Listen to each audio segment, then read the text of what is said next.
Hey, welcome back to How to Change the World edition of the Boh Sho. So, tribes, we're going to create that at Mindful Earth, just a little demonstration project.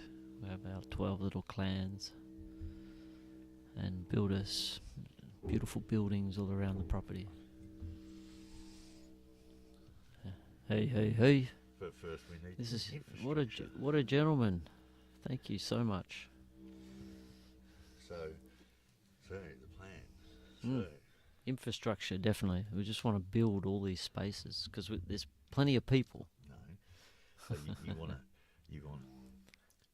villages within the village. Mm.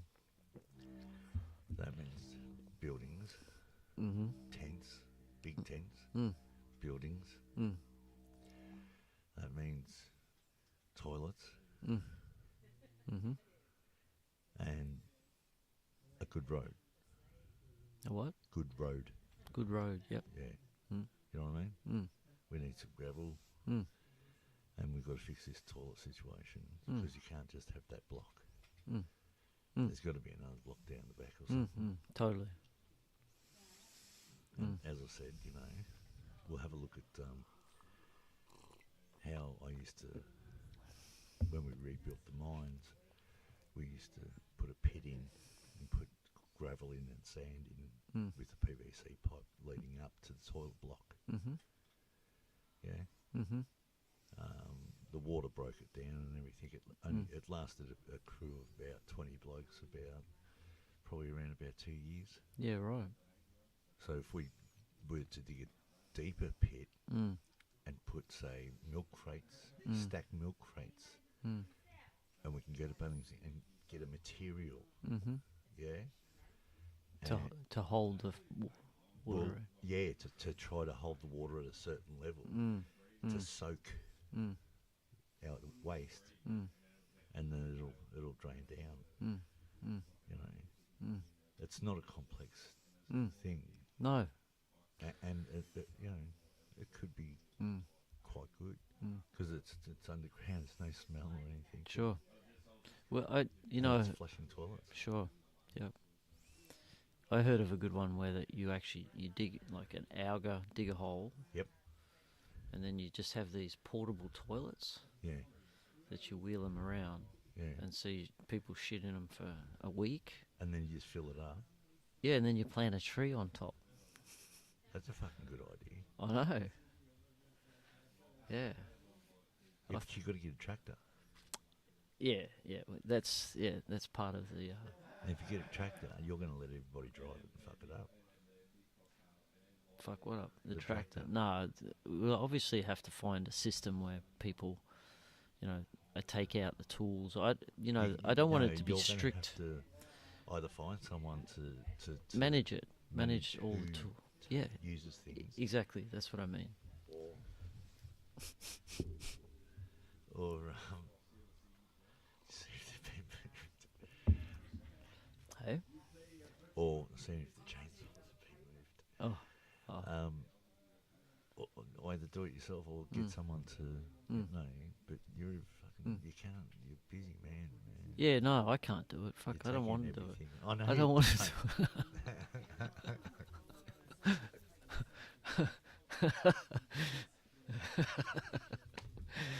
Yeah.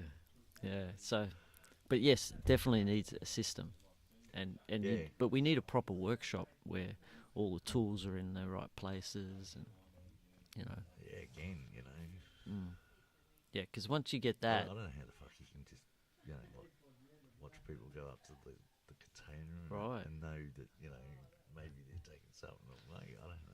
Yeah. There's a Wow. a state of being, I guess. You got to just acceptance, Right. because there has been some stuff I've noticed that's gone, and but I don't know. It's that non-attachment to your material things. Yeah. You've got to be here, when those other kids come and Oh, yeah. I'm all for. and we've got to build the place.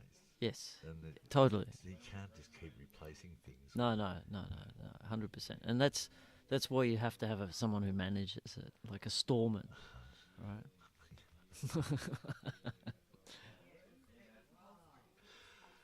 Mm. Yeah, Yeah. yeah, you do. But that's what we start with the workshop. Once you get a tool shop set up, someone will step up and take charge of it. But you got to build the shop first. It's how it works. You know, they say, you know, build it and they'll come. Yeah, come take it. Yeah. Whoa. Yeah. But this is the thing. This is one of the integral parts of community. A free community. You have to trust everyone. Does that always sit there? Which? That money? Yeah. Yes. Yeah.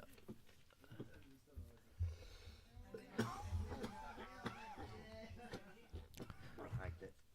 Yeah. Right down the wrong hole.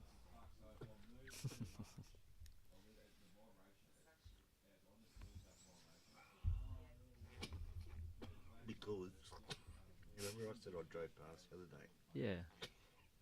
I saw somebody here. Yeah. They were standing over there leaning over that. Oh, yeah. You look really sus, you know. Yeah. But this is the thing. This is what you gotta, because you're coming from a world where you can't trust people. No, I won't. Yeah, exactly. But we've got to create a different world You're exactly. where we do Exactly right. trust people. You've been Pass looking me. at the I'll have a little bit. My medicine. Hey, under the tongue for at least 1 minute. How am I going to talk? He's not a good patient, people. No, not very patient. Yeah, that's a mixture of the THC and the CBD. Mm-hmm. We're going to experiment tonight, ladies and gentlemen.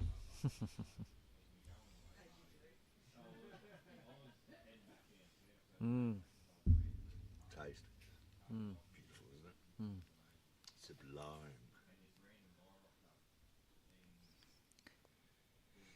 Do you know the origin of 1001? Sorry. 1001 Nights. You know it's a fairy tale. Yeah, I know the. Yeah. I can't remember it, but. What it's about though is a sultan of a kingdom. His wife cheats on him. Yeah. And so he has her killed. And then, so for 1001 nights, every night he would would get a virgin. So she, never been with a man, and then he'd sleep with her, and then just in case you didn't know. And in the morning you'd have her killed, until the whole kingdom had no more virgins. Okay. 1001 nights until. What, they only had 1001 virgins? I guess so. Yeah, obviously that's what it says. Yeah. Wow. And until the last girl was his advisor's daughter, and the advisor gave his daughter to this sultan, right? It's fucking pretty. But this is, I think it's a true story. What, he didn't kill her? She did something. She did something to stop him from doing it any further. She said something to him. Good blowy. Maybe, I don't know. That might have helped. I would imagine. That's terrible, I say that. But yeah, like But it's true. But the sultan was a pretty bad man, Was he? to be doing that shit. But it's turned into a fairy tale, is what it is. It's like we said, 1001 Nights. So yeah, history. Based on a true story. Maybe it must be. Like, they say, I reckon it would be. they do say fairy. Like all these stories that have come from the past, And the songs, they're all based on. the songs, Around the Rosemary Bush. Sure. They're all. Yeah. They're horrible songs. Yeah, that's right. They really are. They're terrible. Why are we They thought celebrating that's that? about the Holocaust. Yeah. That Yep. song. You know that? Which one? Round and Round the Rosebush Bush. Right. No, I'm pretty the sure plague. It was. Is it the plague? There's one that's the plague, one's the Ah. Holocaust. Okay. Okay. Oh, You know, maybe it is the rose bush. I believe that if Manu is truly a gypsy, Mm. then many of his ancestors, Mm. many of his, you know, You close know, relatives from Holocaust. would have gone to the Holocaust. Yeah, sure. Because, you know, Hitler killed the gypsies too. Yeah. He hated them. Yep. So, Man, I want to know more did you ever about. think about that? Yeah. About Manu? Yeah. No. And there's I wanted to ask that him that today, whole but I didn't area. know how to ask him. That whole area has just been like raided and raided Oh, from for left and right. Yeah. Yeah. Makes tough people. Listen, think about it, right? Yeah. Did you know that it wasn't until the 10th century Mm. that Western society used zero? Mm. Right. That's why you know how we've got the Roman numerals, the letters. Mm. Yeah, we had that up until the Crusades, Mm. and then when we went over to Jerusalem and that, Mm. it was the Arabs Mm. that we got the zero from. Mm. They're the ones that created the zero. Mm. Mm. Mm. Think about that. Mm. Yeah. How fucking dumb Mm. is a society of people Mm. that takes the number up to 9, Mm. or Mm. how incredibly smart Mm. are the people that do create it? Mm. Oh, incredibly. You Yes. know? Mm. And that's what these cultures, they fostered, like creativity, right? They fostered this academia Yeah, of learning. yeah, Yeah, and that's when you can tell it's a great civilization, yeah. when they really progress that. So ultimately, what I'm trying to say is, it's like nature. Nature forces us to create English Mm. because English is an ongoing changing system Mhm. of words. Mm. You know, new words are invented every year. Oh man, how many languages are there? Yeah, that's right. Like there's fucking thousands. That's right. But Yeah. English is, you know, it's like the ultimate language Mm. and the most universal language. Mm. You know, because every single thing that you do, you think has got a word for it. Mm. You know, Mm. a lot of those other languages haven't Mm. and can't. Mm. Mm. So, and as well as that, the number 1 to 0, Mm. it's like nature forces us to do that as well. Mm. Mm. You know, so Mm. Mm. nature, man, Yeah. Yeah.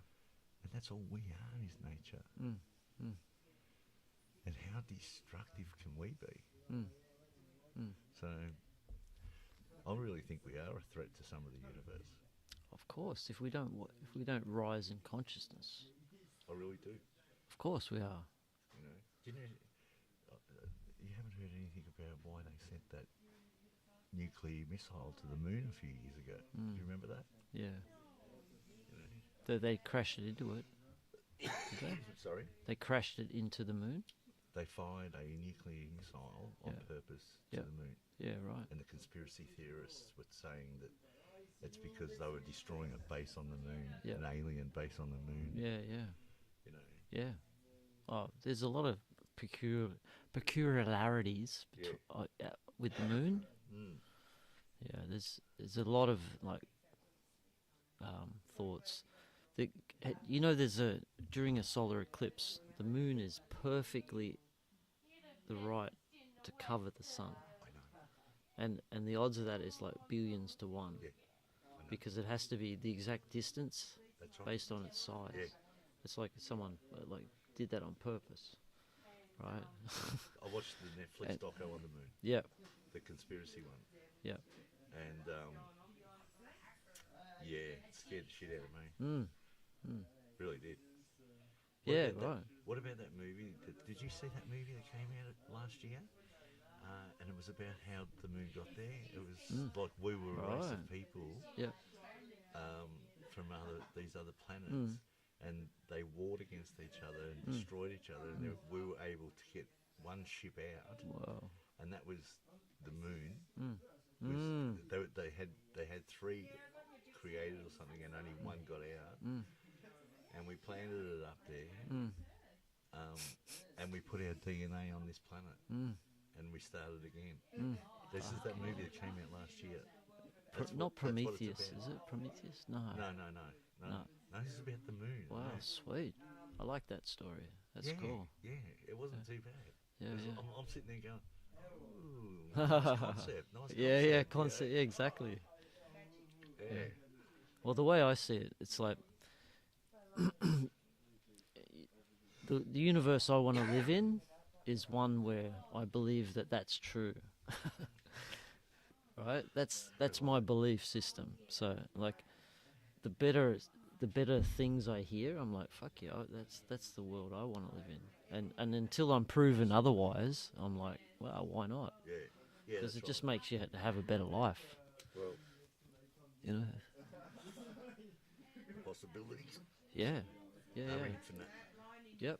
I'll tell you one I read in this book, and this is crazy. You could call it crazy, but they're talking about dragons, right? And there's all this history of dragons in ancient culture. It's like, well, where are the dragons, right? Or were they just fantasy, or were they actually real creatures? Who knows? And this is the thing, is like opening up your mind to possibilities. Well, listen. Well, hang on. Dinosaurs in the world they've got right now. Yeah. It must be only like 0.5% of what species of dinosaurs there were were. there. Yeah, 100%. I mean, of course they didn't. Yeah, of course a lot of them just perished. You know? That was it. They died. They perished. You know. Yep. But not all of them. So there was a lot that got through the gauntlet, right? There was a small percentage that fossilised, and we got to see what they looked like. Good night. Night.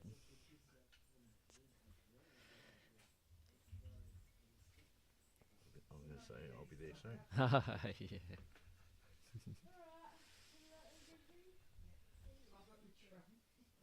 Yeah. So you're saying? There was only a small percentage of bones and fossils that got through. We don't know if they were. Night, guys. So, yes. Maybe not fire-breathing dragons, but, well, you never know. Dragons nonetheless. But the theory in this book was that dragons are actually highly conscious beings. Like very high, elevated, full of love, but they're not, they're high.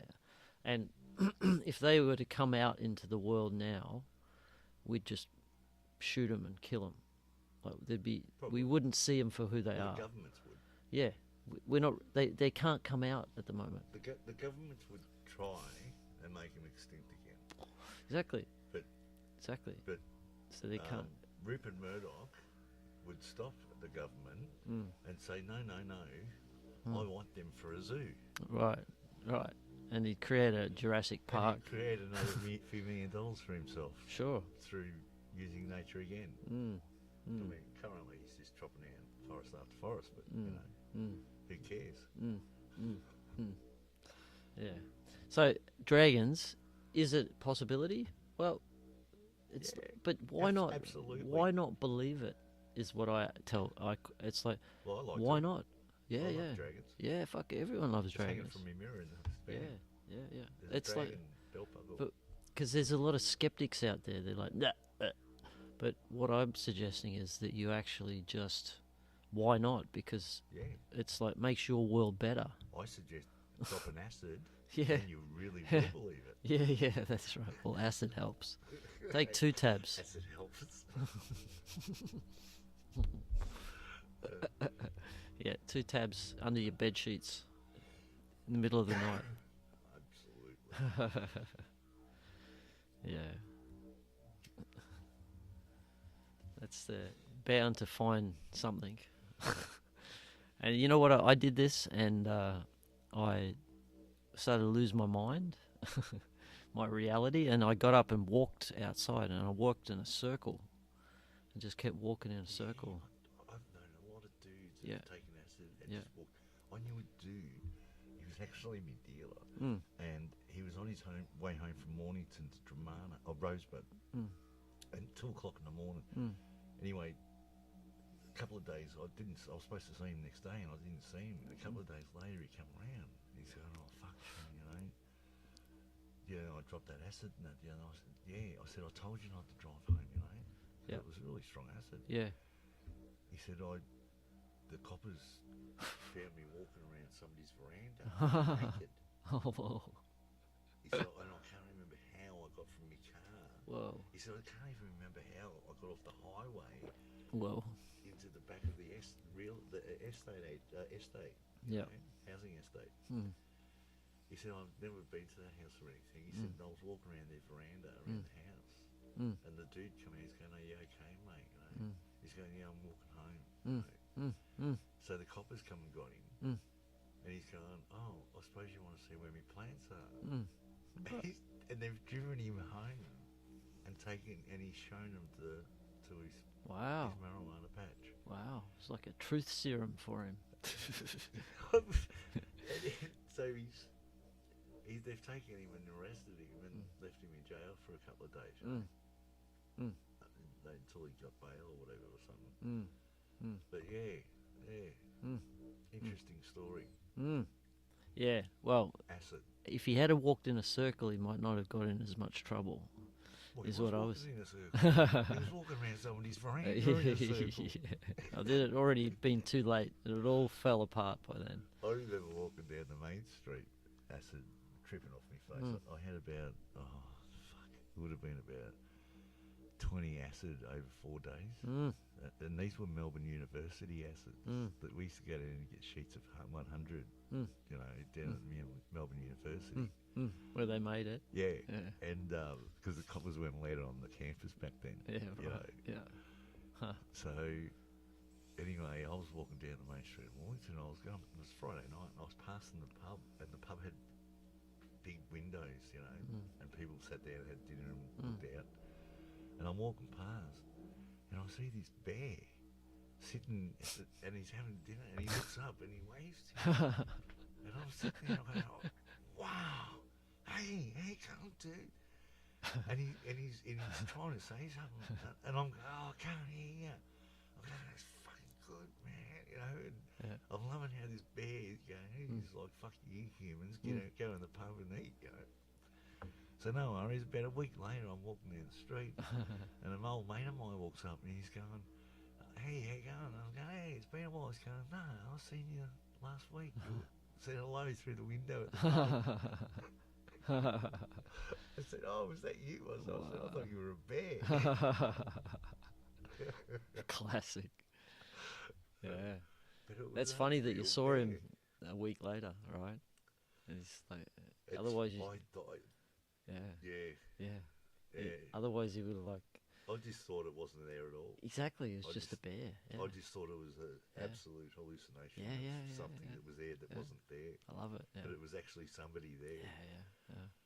Fascinating. Yeah. Yeah, that was trippy. Yeah. Anyway, what are we talking about? Psychedelics. Yeah. The power of for healing. Did you ever have the tritura flower? No, I've got some growing actually. Oh, fucking don't let anybody have them. No, They're that's dangerous. everyone says that. They're Yeah. dangerous. Yeah. You know, I had Yeah. those about 6 times. Yeah. And I knew a dude that had them and ended up in the hospital. Sure. And he was like half a vegetable, you know. Yeah. He was kind of, you know, he was fucked. Yeah. No, the tour is one of the there's only a few people that can take it. Yeah. Is what they say. Thank It's God. yeah. Like it's a diviner's tool, but you can use it to, reach different realms. Did you know that, I don't know about any other state, but did you know that Melbourne councils, they went around and got eradicated it? Really? Yeah. Took it away. I took it all away, and you're not allowed to grow it Because it's poisonous for people to eat, right? Well, If you yeah, and teenage kids have it, you know. They right, like we used to boil it up, you know. yeah. We used to boil it in water and drink the water. What I want to do in this place is have lots of hanging plants, Yeah, and have like psychedelic plants growing in there. yeah. So As long as they don't touch. no, people. But you got to This is the thing. This is going back to the trust thing. Oh, yeah, I know. Because you know the story of the. I heard Osho say this. It's like saying to 2-year-old children, No. you know, go in the lolly shop and don't touch any lollies. Yeah. You're right. You're right. That does happen. These people come here and they've been programmed from the outside. And some of them have been programmed to be thieves. Yeah. They travel around this country being thieves. Yeah. But you can't have that in the new world. You can't have that. But the new world's not You can't fucking think here that. yet. I know, but this is just a demonstration project, right? You know what I mean? Yeah, no. I think when you build a tribe, Like those plants is a great idea.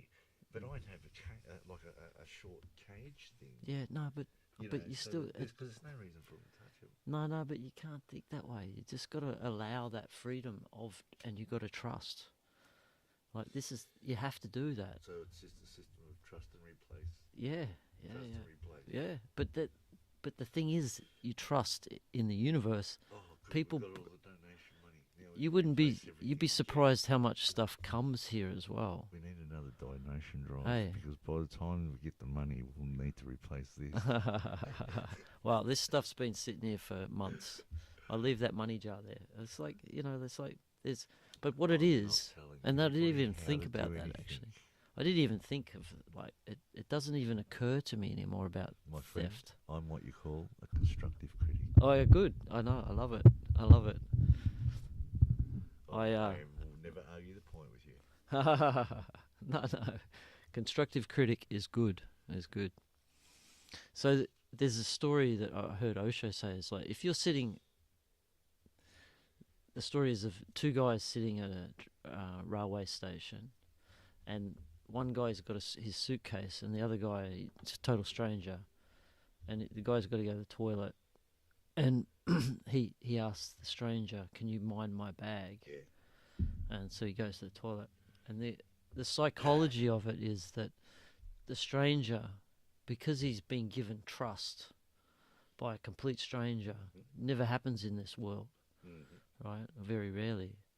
Because he's been given that trust, he'll guard it with his life. That's right. Yeah. Yeah. And that's the premise of by giving people trust. Well, that's the same, same parable as Jesus with the dude the Good Samaritan walking along the road, yeah? And there's a dude and he's been robbed and they kicked the shit out of him, you know? Left another day, he's going to die. You know? And everybody just walks past him on the road to Rome. But this one dude, he stops. He stops and he gives him water and he helps him out and gets him into town. Yeah? And it was nothing off his back. He didn't give a shit. And the dude lived. Is that right? Is that the same kind of thing? Is it the same thing?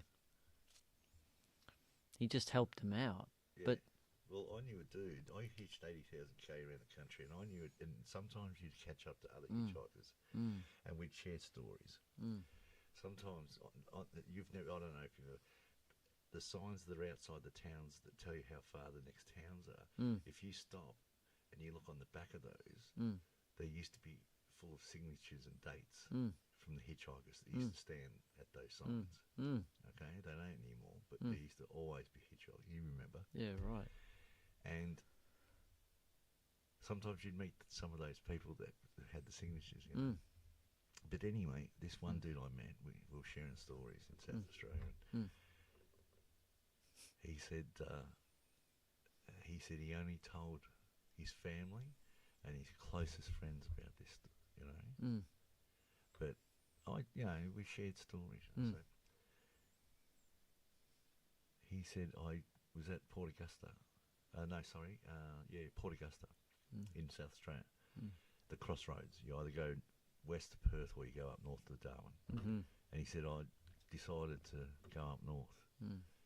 And the dude picked, a car full of dudes picked me up. 3 dudes picked him up. Mm. And he said they were the best. He said they handed me a can of beer straight up, you know. Mm. And have you ever been up that highway? No.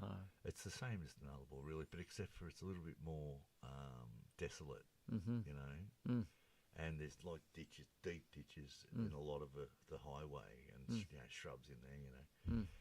And he said about 200k up the road, they I need a piss, you know. So they pulled over, and everybody got out. So he said I really didn't kind of need one. He said so I just decided to be part of it and went out and.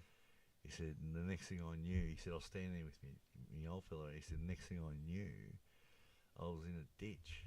And he said, and I don't know how long it was after I got out of the car. He said it literally felt like a couple of days at least.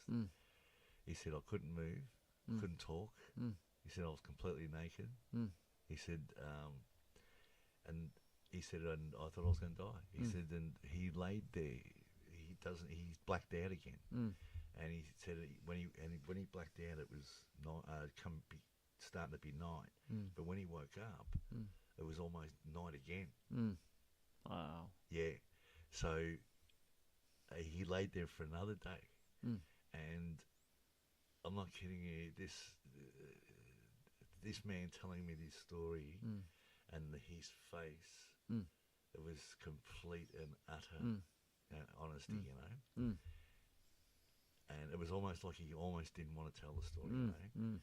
And he said, and the next day, he said he heard a car coming. He heard cars coming and going, but he couldn't move. And he heard a car, and a car stopped where he was up on the road. What? And he was down in the ditch under this bush, this shrub. Whoa. He said, and this dude got out in the middle of nowhere. Got out, and his wife was complaining or something, and he said, I'm busting, and he pissed on him. He was pissing all over him. And he was like, and he was trying, and the dude was walking back to his car, and he stopped, and he said to his missus, can you hear that? and he said, the wife said, hear what? And she was complaining again. And so the dude actually got in the car, and he said, I nearly died. He said, I could feel myself dying because the hope, everything. Yeah. He said, and then the car door opened again, and the dude walked back over to take a second look. And that's when he seen him. He said he seen his eyes. He seen him. He visited him in hospital because he was in hospital for 8 months in traction, and what the fuck? They raped him. And they thought they'd killed him. Oh. Yeah. That's fucked. Yeah. Yeah. And they never ever got those people. Yeah. You know? So, you know, you talk about trust. You know, it's, I've been in a lot of situations where I know that if you're going to trust people, strangers, too much, they will take everything. They are dark people. So this is the interesting thing, okay? Of so it's fine to turn what you have to light, but no, I fully agree with you. I'm in full agreement. I don't disagree, but you've got to have, like, I think when those people appear, you have to get heavy-handed on them. You got to just kick them out. Yeah, but that's the thing. They're sneaky, mate. I know they're sneaky. Yeah. They are. I nearly died from Broome to the turn-off to Port Hedland in northwestern Australia. About 35 years ago, I nearly died from dehydration. Yeah. Walking to the turn-off, you know. Wow. And I got to the turn-off, and the manager and his wife, they fed me for free and gave me water, and there's sirens outside, so they use the water, and he put me on a chair under a shower, and that midnight that night, which I still hadn't had any sleep, and I got it to the roadhouse at about 11 in the morning, the Roadhouse Mike, the Roadhouse manager, has come up to me and he's gone, "Oh, I've got you a ride train, you know." He's going, "It's a mate of mine. He's a road train, you know." I said, "Oh shit, you know." He's gone, and we're walking out. He's going, "You do this," and I said, "Yeah, I was in Tasmania, just spreading superphosphate, you know, on the mountains, driving 10-ton MAN, and he's going, beauty." So we drive 50k down the road, and he stops. He pulls over. This is 150 ton of cattle and truck, right? Triple deckers, 4 trailers, you know. And he's gone, "No, jump in, mate," you know. And I'm going, "What you want me to drive?" It's 600k down to Port, you know. And he's going, "Yeah." So in I get, right, still I'm fucked. I want to go to sleep. So I jump in, and we're about 50k down the road, and he's like, "Yep, you'll do. I'll see you down at Port Edwin." And he jumps in the back and he goes to sleep. No way. I nearly go to sleep 3 times that night at the wheel. The only thing that kept me awake, I kept the window down, was the noise of the tyres coming close to the edge of the road. Yeah. Not actually going off the road, just coming close to it. Right. Just the change of sound. Yeah. Huh. Anyway, at the end of it, he offered me a job. Yeah, right. You know. Yeah. You know. Yeah. Yeah, that's trust. Totally. Yeah, But he's already sussed you out, right? He I could have been smart, mate. Yeah, but this is it. There's I could have been deviant. I could have been deviant. Yeah, you could have hidden your identity. Oh, it's easy to do that, and that's how they do it. But there's still cues. You gotta remember, I've lived with these people. But there's still cues. There's always cues, and that's they're cunning and they're evil, and when my boy opened his eyes that morning, my wife looked at his eye, my ex-wife looked at his eyes, and she said, "Look, Shane, look at his eyes. He's an old spirit. He's been here before." And I looked at him and I said, "Yeah, he has." You know? Yeah. And you can see he was a beautiful spirit. He was a beautiful, beautiful piece of light. That's why and some of them are dark, and some of them stay dark. Sure. And you can't change that. Sure. And they will stay dark, and they will come here for you. And even you have said that. Yeah. No, I'm fully aware. Like, I think it's as soon as you shine, and they will use, and they will try to take from you, and they won't care, and they won't have a conscience about it. They're dark. They're little. They think they're little Charles Mansons. You know. And this is I have it's this idea of that Buddha heart, devil fist, right? This idea that when you have to have some sort of like community. Like at the moment, it's all over the place. Yeah. But that we develop that with the infrastructure and Yeah. And your 12 tribes. This is important. 12 tribes. That's very exactly. important. Yeah. It's very good that you've done this. It's incredible. It's gonna go. When I spoke to those ex-government workers the other night, he had a point. He had a point when he said it's going to explode like all these places do because of ego and pride. He had a point. Whose ego and pride? People's ego and pride.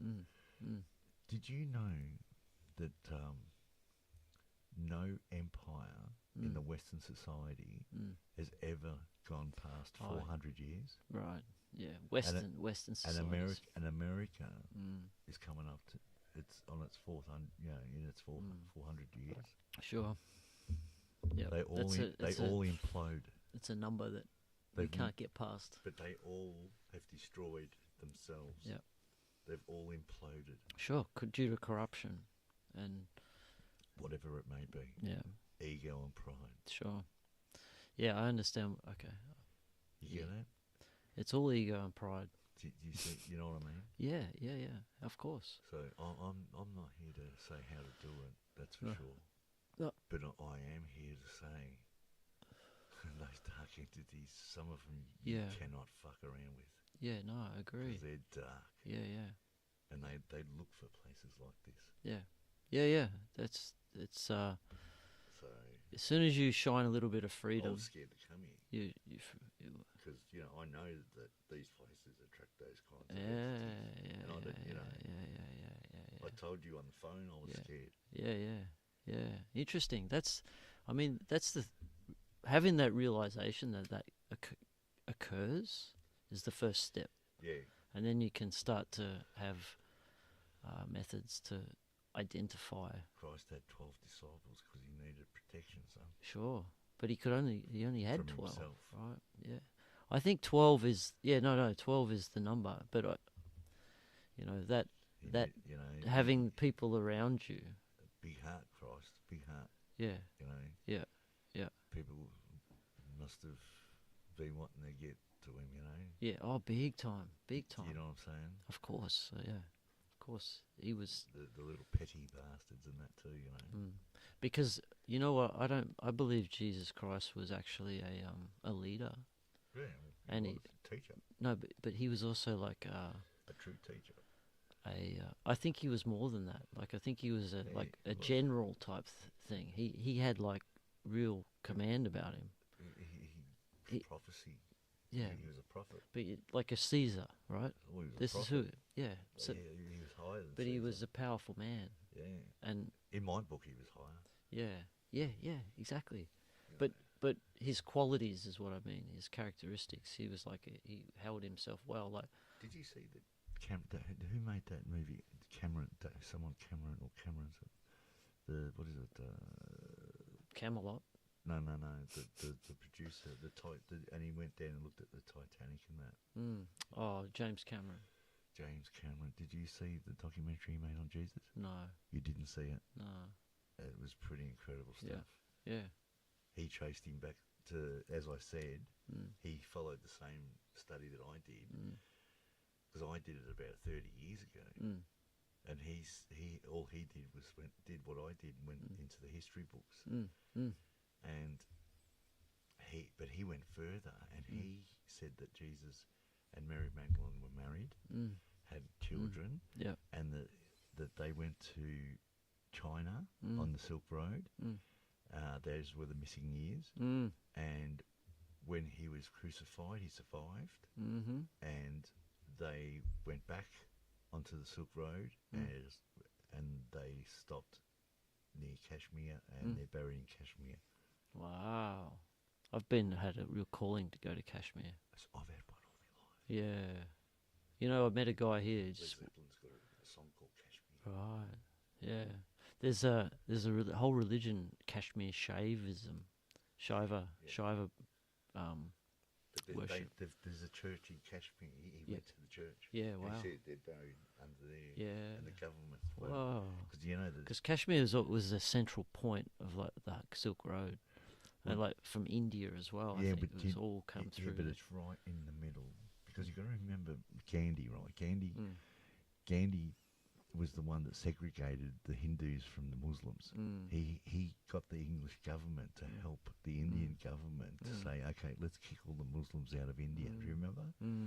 And so that's when Pakistan was created in 1947. To separate.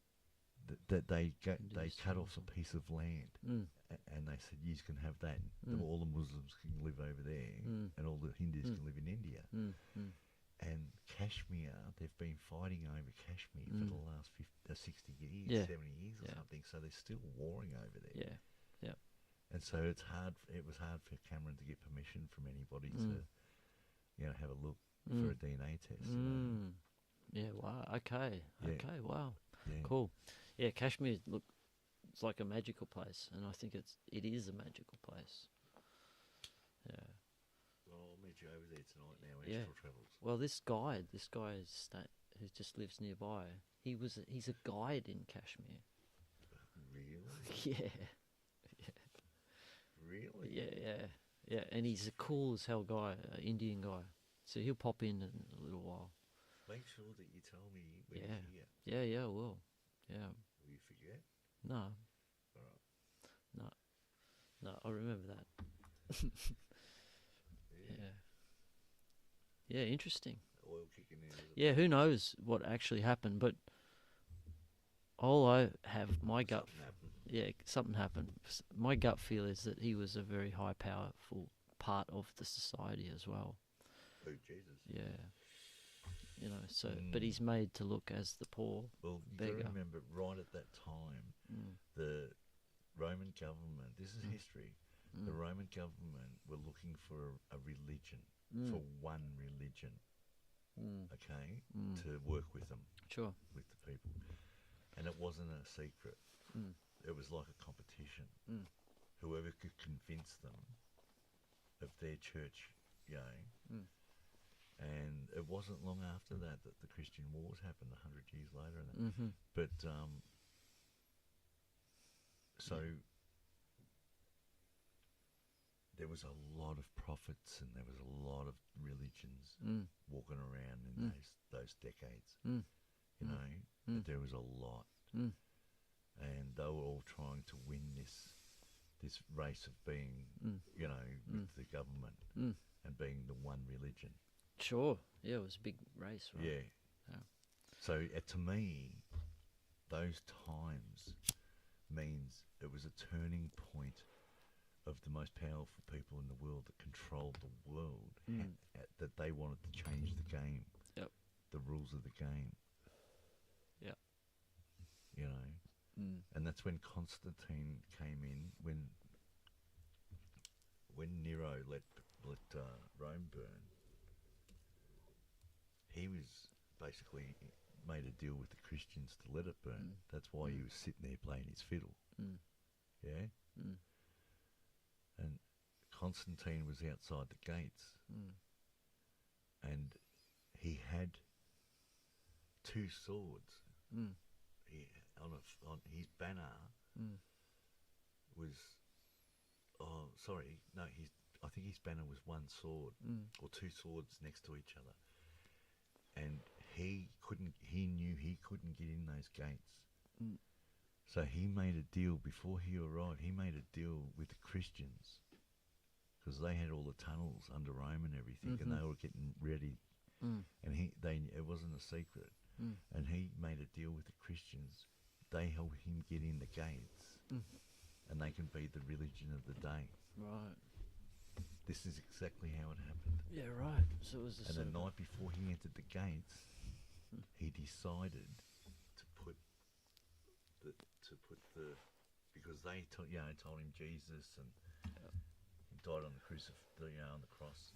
So he decided to put 1 sword that way and 1 sword across, like crucifixion. And he decided to make it red and white. And then he took over the city. And Constantine was the second pope. Peter was the first. And that was the start. And Constantine was the second. Yeah, right. So who were the Christians? Like, who were those people? Yeah, this is the thing, isn't it? That they would have been probably true followers of Christ, or that person that was in history.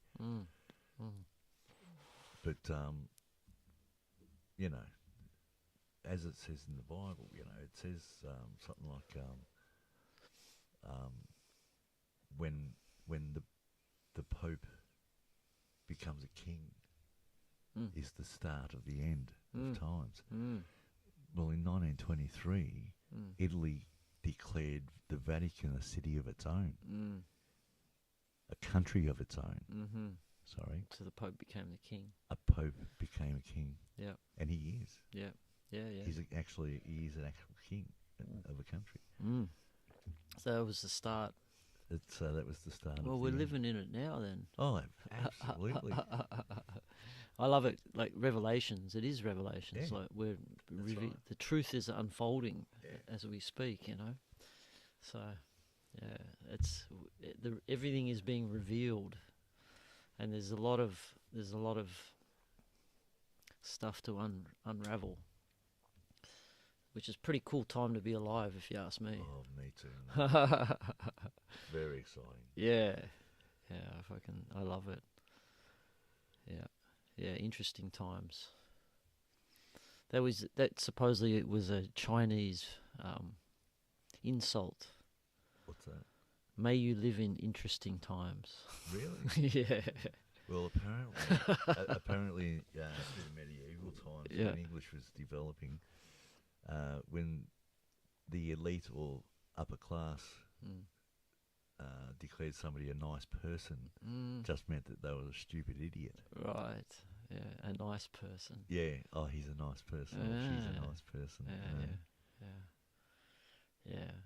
And I think to this day it still carries. I still think the rich do that. You know It's a bit of an insult. Yeah. Yeah, And sure. especially into your face with the middle class, and they say, "Oh, you're a nice person, aren't you?" Yeah, I see that. You know? Yeah, definitely. Yeah, subtle use of the English language. You know, I got a Catholic priest kicked out of the school church, the parish. Really? Yeah. Yeah. I was dropping the kids off. They went to a Catholic school, primary school, and there was a section of when you dropped them off. You know, you drove in the gate. You know, you went around, went out the other gate, and there was a section there where the bus would go further in and stop and let the kids out, and then go around and go out the gate. And the cars weren't allowed to go in that deep.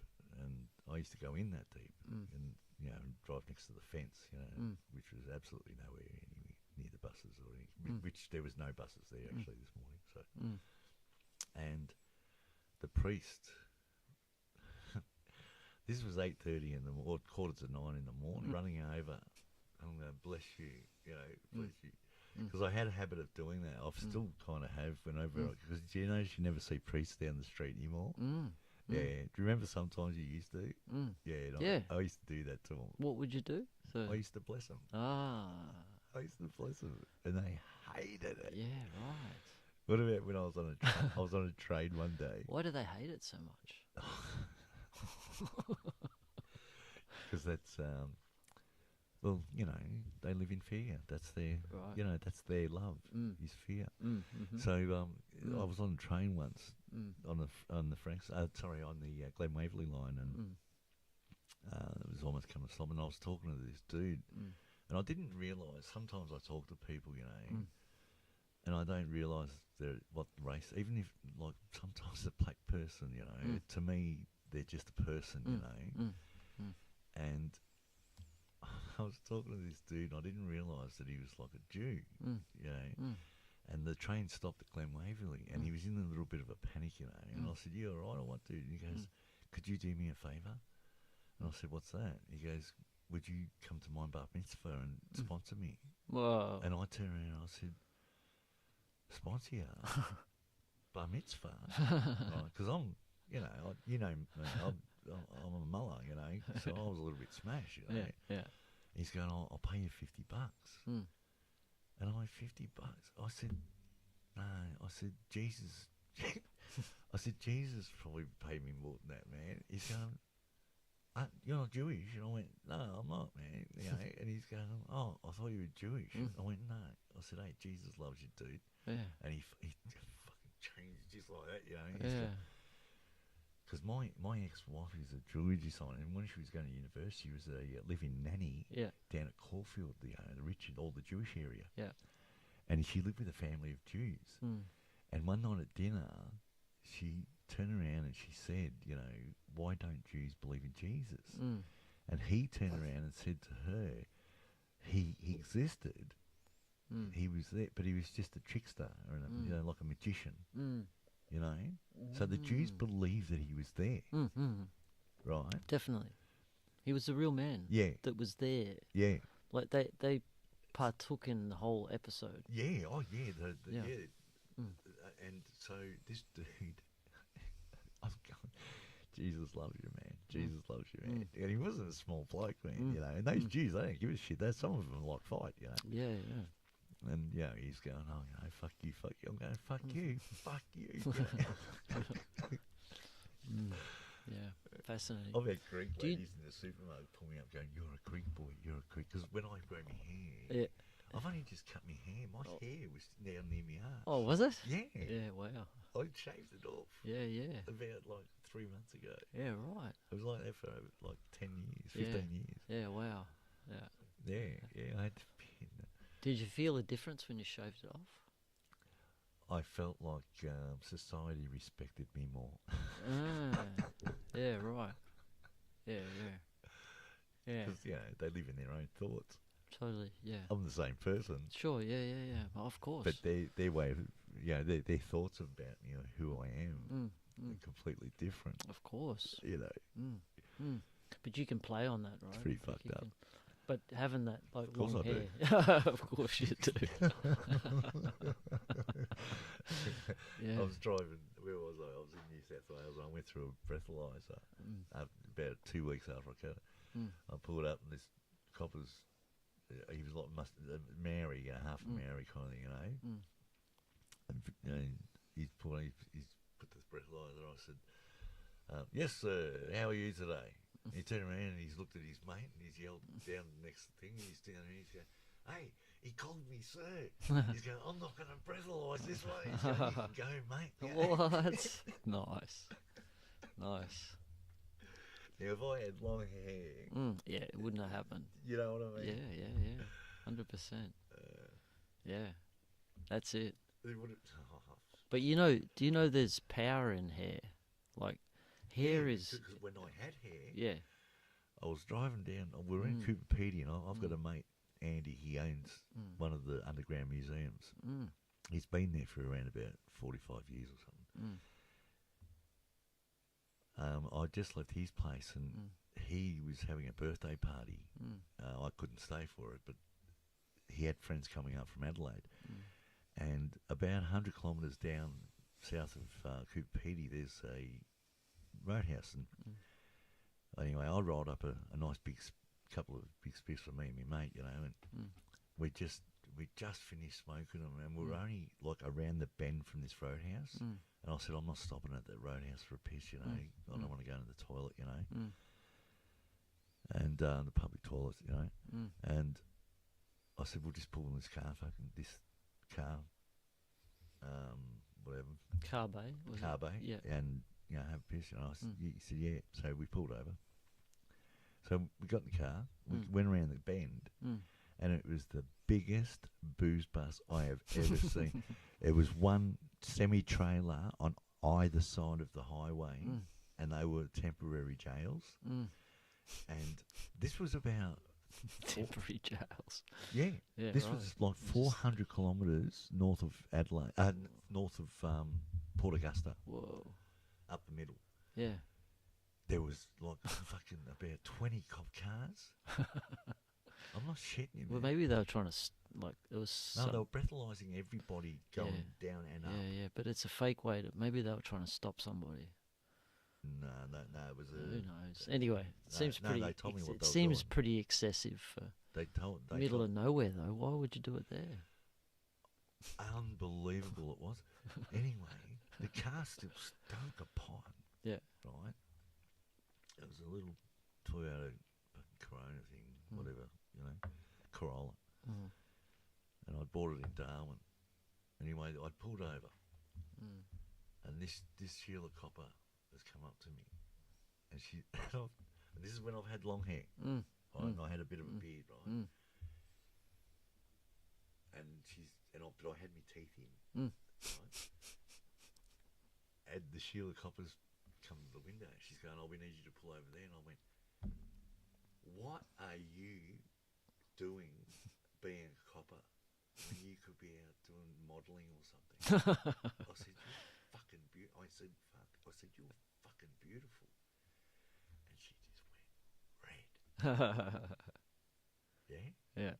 And she said, "Oh, thank you." And I turned around and I said, "So am I allowed to ask you out for a date, or what's going on there?" Yeah. And she giggled. Right? Yeah. So no worries. This copper down, he's going, "Oh, no. She said, "Oh, I'm so sorry, you have to pull down out there." And she said to me, she said, "Oh, I just want you to, go, but they want you to." So this dude comes over, and he's gone, can you pull over there and turn your motor off?" And I went, "No." He said, "Why not?" I said, "Because if I turn that motor off, you've got to help me push start it because I've got no starter motor in my car. And he said, what are you talking about? I said, well, they're $180 in Darwin. I said, they're $35 in Melbourne. I said, it's a manual car, mate. I can just push start every time until I get to Melbourne, which is exactly the truth. Yeah. Right? That was the truth. Yeah. But except when you push started it, you could blow on it, mate, and then let the clutch out and she'd start. You know, it wasn't super hard. light. Yeah. It was like really easy. You know? Yeah. And I said, this bastard's hard to start. Yeah. You know, because I know coppers are lazy. Yeah. So he's turned around and he's like, oh. And he's called his boss over. He's gone, we have to help push start this car if he turns it off, you know, because it's summer, it's going to overheat, middle of Australia. Yeah. So, no worries. He goes, we'll get him out now, we'll do him now, right? And this boss has come up and you could smell the pot, mate. Yeah. The Sheila, she smelt it. You could see it. Yeah. The dude, he smelled it. You could see it. And the boss, he's turned around, he's gone, hey, and he's called the Sheila over. Yeah. He's gone, get your dogs out. And she's gone, oh, really? You know, and he's gone, just get them out, you know. Yeah. So she's gone over and got these two fucking German Shepherds out, the drug squad. And she's coming over and they're sliding her in the dirt because they're trying to get to the car. When we saw the coppers, my mate's gone, what do I do with the bag? Because we've got a fucking bag there. I said, put it down his balls. I said, she'll be right. So he put his bag down his balls, right?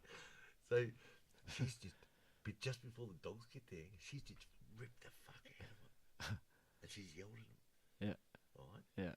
And then the boss has turned around and he's gone, aren't you going to let him, you know? And she's turned around and she said, don't tell me my job, I'm in charge of the dogs, you know?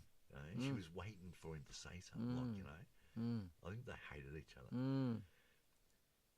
So no worries, when she pulled him away, the dogs, she pulled him away towards me mate. And he's got the bag. And so they started going for him and she had to rip him up. And they got to about that close to his knackers. Really? She pulled him back? Yes. He's looking at me, he's going, what do I do? He's like, what do I do? Huh. Don't worry about it. Don't worry about it. Just wait. The boss called. He's like, don't worry about what? And I said, none of your business. And then he's walked up to me. She's gone, they're clean. And he's walked up to me about this far. He's gone, when was the last time you had a smoke, Shane? And I turned around and I said, excuse me. And all the other coppers turned around and they said, oh, give him a break, leave him alone. Yeah. Yeah, and they said, let him go. And he's turned around and he's gone, you know, take it easy and shit, you know. Yeah. And he's looked at them all. I don't think they liked him. Yeah. You know what I mean? Yeah. But I had long hair then. Yeah. You know. Yeah.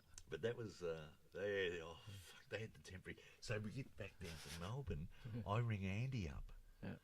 You know, and I'm going, hey, how'd you be out your birthday? I'm going, oh, by the way, you know, and I tell him what happens. And he turns around and he's gone, yeah, I fucking know. They got 3 of me mates and they kept them in those fucking jails for, what was it, 2 days or something? Whoa. And all they had was a quarter. Whoa. Yeah. Yeah, wow. Yeah. Damn, so they just locked everyone down. They were he said they were locking everybody up for anything. That's insane. And I got through. It seems, wow, nice work. Yeah. That's it, yeah. And what's the secret? It's just flowing with, just speaking what you need to say at the right time, right? Just looking them in the eye. I mean, those dark entities that I was talking about, we're all on our own journey. There's nothing we can do with somebody else's journey. And sometimes it takes many lifetimes to change energy. You know, sure, we can try to help, but you don't exert your own energy for the sake of nothing. Yeah. You know, not when you've got loved ones that need that energy, you know. and ones that are looking for that energy, and when they're looking for it and are so thankful, it comes back 100-fold. Oh, 100%. Yeah, You that's know? right. So yeah, Mm. you know, I don't know. No, I hear you. That's exactly going back to the whole. I didn't get my license until I drove trucks interstate with no license. You know, but I got pulled over 3 times in Frankston and Dandenong and somewhere else. Can't remember. I never got pulled over many times over the years. Not many. And then I did. And my old mate Frank, my private investigator mate, he said to me one time, because I'd known him since I was 16, he said, if you ever get pulled over, he used to give me some good tips, you know, and he said, if you ever get pulled over by the police, Shane, he said, they're going to get out and they're going to say, can I see your license, please? And you're going to tell them no. Right? I went, what? And, you know, and he's like, that's, just do it, mate, you know. And I always listened to the old Frank. He was like my big brother, you know. He was better than me. And I had 6 brothers. There were 7 boys in my family. But he was better than any of them. And so I got pulled over one day. I don't know how long, next year or something. And I remembered what he said. And the copper got out and he said, can I see your license, please? And I said, no. And the copper stopped in his tracks and he said, why not? And I said, because I haven't got one. And he scratched his head. And he said, where are you going? And I said, about 1 kilometre up the road. He said, well, make sure you go there and straight there. He said, I'll go that way. I said, why aren't you going to find me? And he turned around and he goes, son, he goes, I've been doing this 25 years. He said, and you're the first person that's ever turned around and told the truth. He said, everybody gets out and says, I've left it at home, or they give a false name. Or, he said, you're the first person. And I asked the other two, the next 2 times it happened. That's it. Speak the truth. Yeah. That's the secret. Yeah. It fucking is, yeah. Yep. 100%. You know, the copper at the back of the ambulance, you know, can you show me a license, Shane? I can't. Why not? Because I haven't got one. Now, I'm not saying that on the night that you helped me, if you asked me if I had a license, I still would have said, no, I haven't got one. And that copper knew that because of the way that I said, I haven't got one. That's right. I looked at him in the eyes and I said, no, I haven't got one. Yeah? Yep. And he knew that I would have said the same thing on that night. And that's when he turned around and he said, if he says he's Shane fucking Travers, he's Shane fucking Travers, just let him go. After he nearly fell on the ground laughing. He's going, you're fucking good. You're good. I'll never forget it. I'll never forget it. Love it. Yeah. Yeah. You see where I'm going? Sure. You know? Yeah, I was bad, you know? But what's bad? Yeah. I was bad against the laws that man made. Yep. That's right. But I'm a sovereignty unto myself, like the Queen is the sovereignty. I'm a sovereignty unto myself. They can't tell me I can't drive a car. Like, did you get what I'm saying? Oh, 100% I mean, of agree. course I've got my license now because I had kids and, you know, I had to try to work it out myself at the same time as raising these kids and trying to, you know, think that they could do it differently than me, you know, but I don't know. To bring him up so they could do it differently. Yeah. To change the world. Yeah, exactly. My 2 daughters work in the Victorian government. Yeah. That's it. And they think like me. Yeah, and that's all we have to give them. You get what I'm saying? Yeah, I mean, of course. Get those seeds in there. Yeah. Get them growing. Yeah. That's the only way. And that's... corrupted. Yeah, so coming back to tribes, we create those spaces again where these kids are uncorrupted. Yeah. Get that energy happening, that way of thinking. Yep. Because that energy creates that way of thinking. Yep. Yep. Just the same as a certain energy will create a serial killer. Yeah, sure. Yep. You know? Yep. It's all about what And we Tesla say. It's all energy, vibration. That's right. And That's right. frequency. And or I something. truly believe it. Yeah. You know, the man was brilliant. I mean, he never got married. It was strange. I think he had a relationship with a pigeon. Did he? Yeah. I thought he had a relationship with a big machine while he was reading books. Oh, electrical shocks. I thought he was into that. What do they call that? S&M or something? S&M. Is it? With a bit of electroshock therapy. I don't know. Who knows? I don't know, Should we make that rumour up about Tesla? I wouldn't mind doing it. I've got one of those electric. You put your feet on it. Oh yeah. The electric things. Yeah. Yeah, they blow your cholesterol away. Yeah, right. And they exercise your muscles and your veins. Yep. And my missus, she still I introduced it to her 9 years ago, and she still uses it every night almost. Yeah. So just on your bare feet, on the base. Fucking amazing. Yeah. Because that's my theory on wearing bare feet. You're doing that all day long. By wearing no shoes, it's a little bit dangerous to wear. I used to wear. I hitched around Australia with no shoes. No, they it's what I learnt about what's in the ground in Australia and how micro these things are that can get into your feet, into the pores of your feet. Yeah. And this is why Aboriginals have got diseases that they haven't even named yet. Oh, like parasites and stuff. Oh, the parasites in Australian dirt's pretty bad, man. Yeah. Pretty dangerous, you know. Yeah. So it's kind of good to kind of have a good practice of wearing shoes, I think. And this is coming from a person that wouldn't wear shoes until he was about 30. Seriously, literally. I used to be able I've never thought of that theory. I could walk on glass. Yeah. Literally, I could walk on glass and not cut my feet. They would just say. But then the cracks started forming at the back of the head. See, I think there's way more benefit to wearing bare feet than. Hey, I'm not against it. No, because I don't think I'll do it. Yeah, but I'll try not to. But I do sometimes. But it is a form of acupressure points. You're standing on shit all day long. Yeah. And I guess. But I mean, your old feet have got to be protected. Mine are fucked. Well, I've found that, when I stopped wearing shoes initially, I was kicking shit and stepping on shit and I had cuts all over my feet. Yeah. Because I wasn't foot aware. I'd just been wearing big safety boots all for my whole life and just kicking shit everywhere. Oh, you were a shoe wearer. Yeah. You were a kid. Yeah. I wasn't. Yeah. I didn't wear shoes not anywhere. As a kid, but as an adult though. Anywhere. Yeah. Yeah. It's mainly because I only got one pair of shoes to look after them, and so I never bothered wearing them down at the beach and stuff with my mates and that. Yep.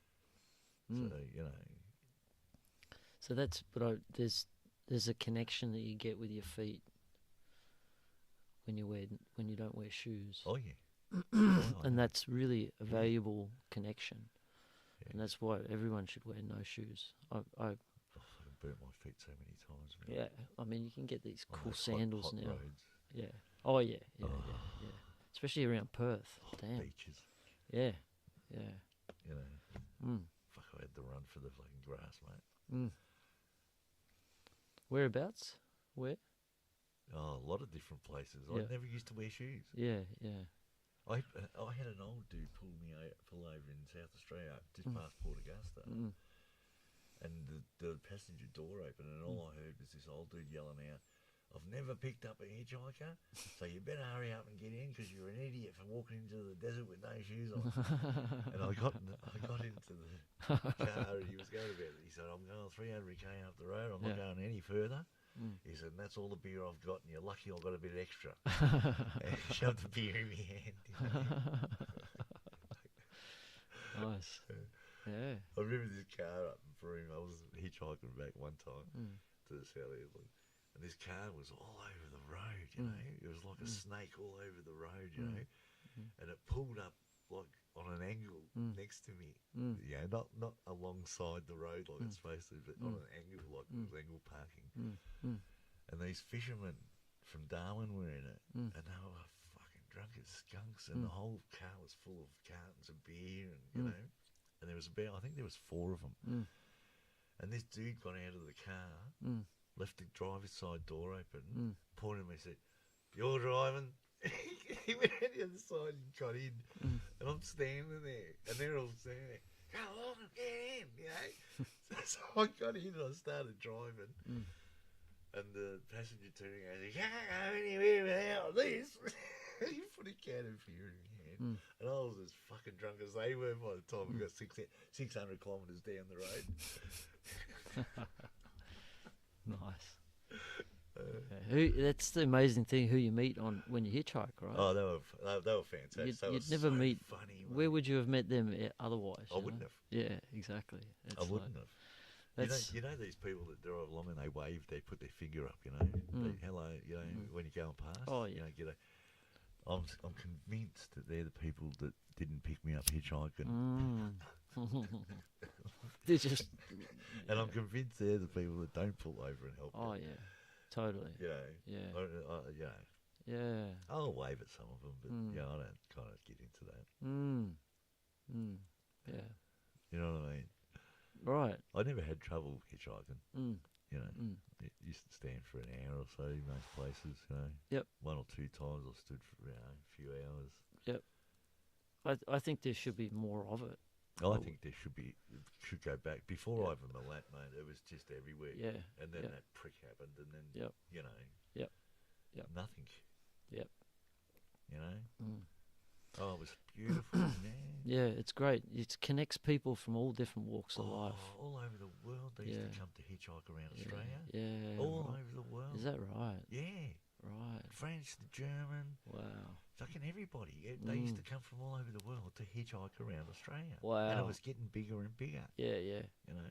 Yeah. It was beautiful. It was great. Yeah, you know? wow. And there was this big thing, you know, because it was against the law, you know. Yeah.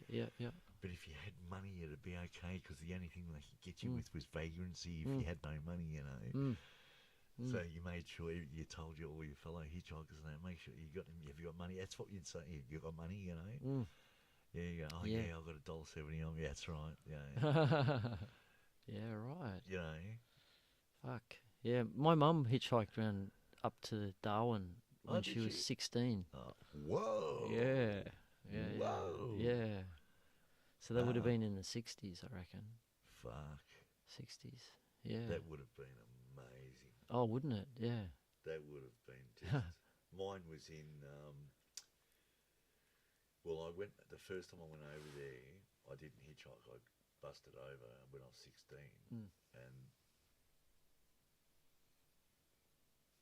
that was in 1980. 1980. I think. 1981. 65. So 81. And so that was good. 81. You know, it was still pretty raw out there. You know, I met you know, a lot of people out there that were like from an old world. And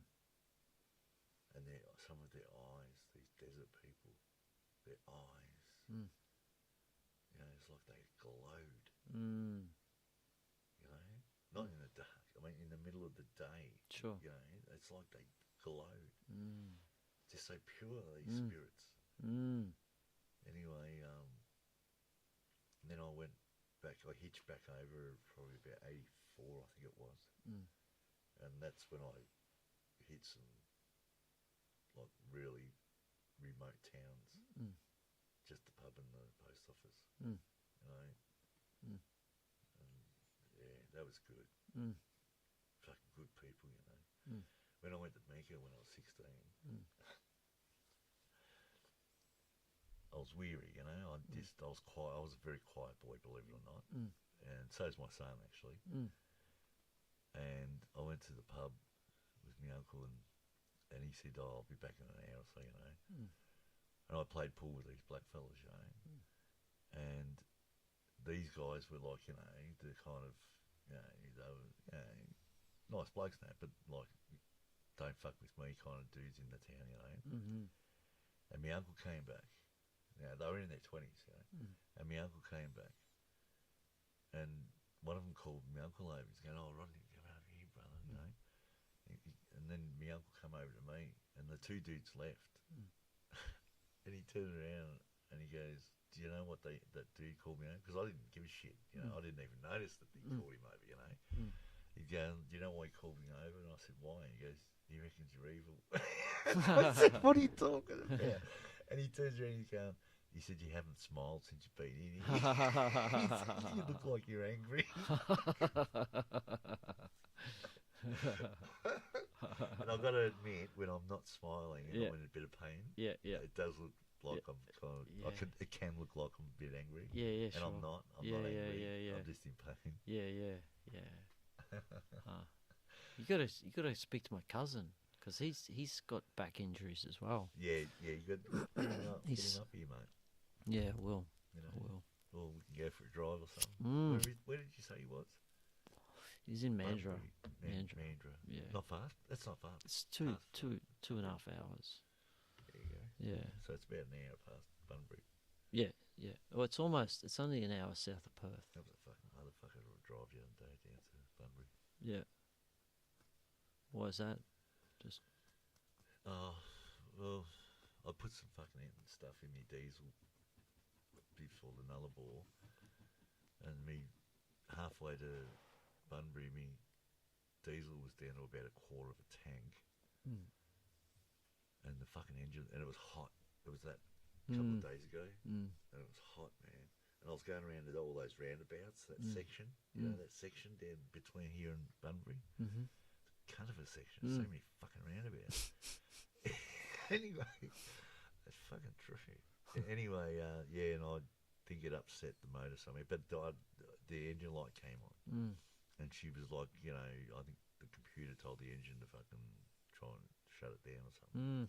So I pulled it over in the shade, and I sat there and I had a Google and just had to think about things, you know, because I'm RACV. Yeah, remember I told you I did Nullarbor 6 times? Yeah, so I had a van. I had a Toyota van. Oh, fuck, it's a big story, man. Well, do you know I play a game, yeah? No. It's called Lord's Mobile. I was sick about 5 years ago. I couldn't leave the house. And I got a new phone. I hadn't played a game since my son was 12 years old. Yeah. And I thought, oh, fuck it, I'll get a game, you know. Yeah. So I Googled best mobile phone game in the world. Yeah. I came up with Lord's Mobile. Yeah. Okay, so here's the deal, right? You get a castle. There's 100 people are in that guild. Yep. Someone starts a guild and 100 people can be in that guild. And they're from all over the world. So I'm in this guild and I'm meeting all these people from all over the world. And one of them happened to be a 25-year-old Hong Kong chick in Hong Kong, you know. And I think I made my name Dracula, the first one. Okay. Anyway, I'm getting along with everybody, and especially this Hong Kong chick because she likes vampires, you know. And I would say to her, you know, good morning, do you remember what we did last night in your dreams? You know, and she's like, no. And I had to fly all the way from Australia over that water as a bat to get to you. No, you can't remember me coming in while you were sleeping and gently kissing you on the neck. And, yeah, and she's giggling and all this shit. So, no worries, a couple of days later, the leader of the guild's pissing me off. So I turn around and say, you should fuck your boots. You got a cunt standing in them. And he's like, careful. And everybody's like, Shane, no, don't do it. Because Dracula, don't do it, you know. My name's Dark Shadow right now, right? Druid. I'm a druid. They go, don't do it. And I know this cunt's getting. I know. That's why I'm doing it. I want him to kick me, right? Yeah. I don't want to be in his guild. So these people are millionaires. A lot of these people are millionaires, dude. Right? Chinese millionaires, and Mexican, and all over the world. No shit. No shit. Anyway, listen. It's a world I know nothing about. Nothing. Yeah. Anyway, listen. So I said, no, you're a fucking wanker, you know.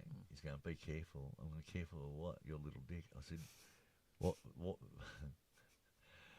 I said, why did the leader cross the road? And some dude goes, why? And I went, because his dick was stuck to the chicken. Bang, I'm out. He kicked me, right? So I'm out of the guild, right? I'm in the kingdom on my own, you know. Yeah.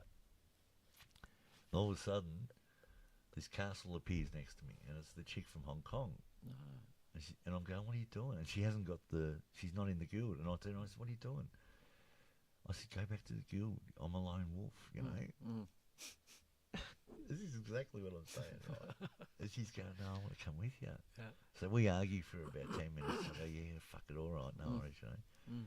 After a couple of days, she says, start a guild chain, you know. Yeah. And by this time, we're kind of chatting. Yeah. You know. Yeah. So we're videoing, you know. Yeah. She's 25. Yeah. Yeah. Yeah. It's 5 years ago. I'm married. Yeah. So,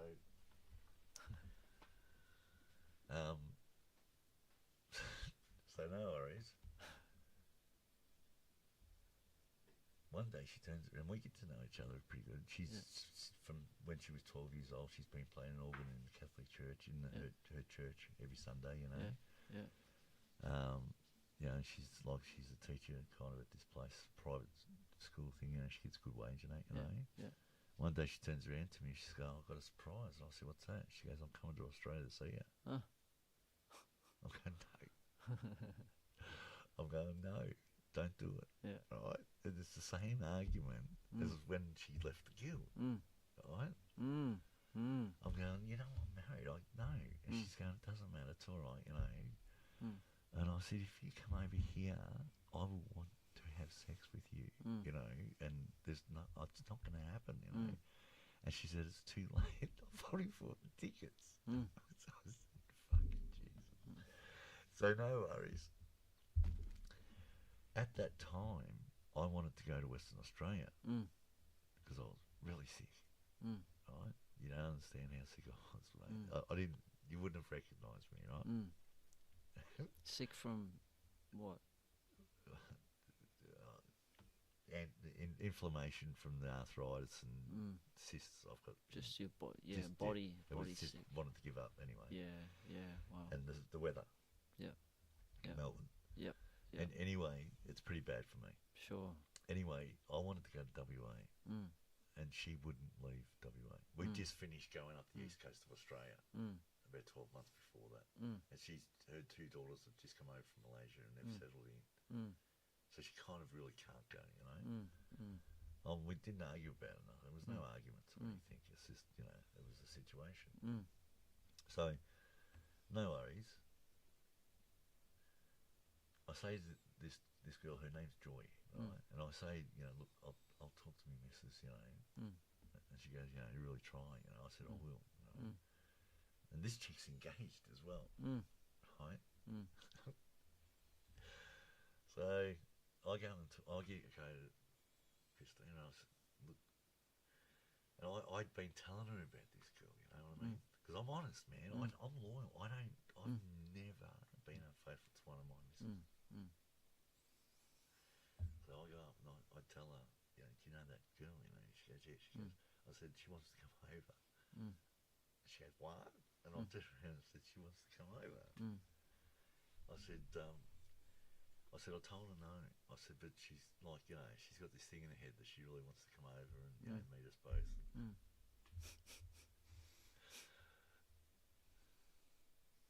So, you know, and she's turned around and she's gone, this is great. Now you can go to WA. I said, what? And she goes, this is great. Now you've got someone to help you go to WA, you know. Because I couldn't go on my own. Not at that stage. And